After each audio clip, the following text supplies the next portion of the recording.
আসসালামু আলাইকুম। প্রথমবারের মতো আমাদের ফার্মে আমরা ব্রয়লারের বাচ্চা তুলতে যাচ্ছি। তো আজকে আমি বুডার তৈরি করব।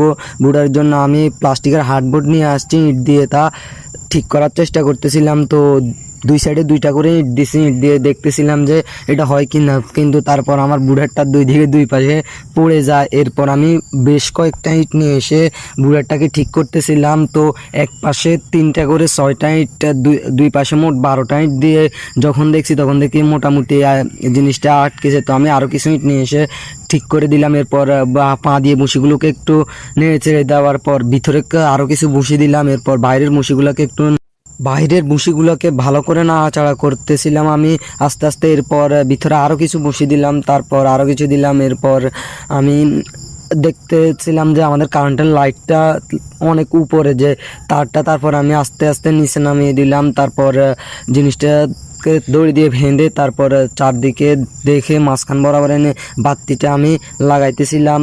তো বাতি লাগাবার পরে দেখতেছি যে আমাদের ঘরে এখন আপাতত কারেন্ট নাই। তো আমি ওষুধগুলা কালকে আমি ওই মুরগির জন্য ওষুধ আনছি এবং স্প্রে করার জন্য একটি মুখা আনছি। তো সেটা দিয়ে সেইগুলো দেখতেছিলাম। তারপর একটা বড় বোতল নিয়ে আসছি, দেখি না তলা পর্যন্ত মুখার ডাট যায় না। এরপর দেখি হঠাৎ করে কারেন্ট আসছে। তো আমি বুডারটাও দেখতেছিলাম। এরপর আমি ওই বিসমিল্লাহ ইনকিউবেটার থেকে একটি ইনকিউবেটার আনছি। তো দেখতেছিলাম যে সেটা ভালোভাবে কাজ করেনি। আমি এখনও ডিম দিই নাই, 2-1 দিনের ভিতরে ডিম দিতে পারি। তারপর আমি তো প্রথমবারের মতো আনছি, এই কারণে ভালোভাবে এটাকে দেখতেছিলাম। এরপর আমার বুড়ারটাও দেখতেছিলাম যে ঠিকঠাক মতো হয়েছে কি না, ভুসিগুলো নেড়ে ছেড়ে দিতেছিলাম যে আমার বুড়ারটা ঠিকঠাক মতো হয়েছে কি না, প্রথমবার বানিয়েছি তো।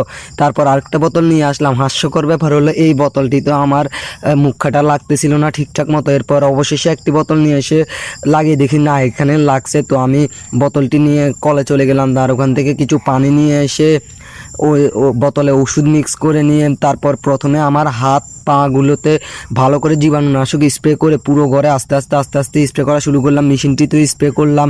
এরপরে ঘরের দেওয়ালের দিকেও স্প্রে করা শুরু করলাম। তো এরপর আমি বুডারে স্প্রে করা শুরু করি, কিন্তু তারপর দেখি যে বাতিটা নষ্ট হয়ে যাওয়ার সম্ভাবনা আছে পানি পড়ে। তো বুডারে বাতিটা অফ করে স্প্রে করা শুরু করি। এই ছিল আমাদের ভিডিও। আমার জন্য দোয়া করবেন। আসসালামু আলাইকুম ওয়া রাহমাতুল্লাহি ওয়া বারাকাতুহু।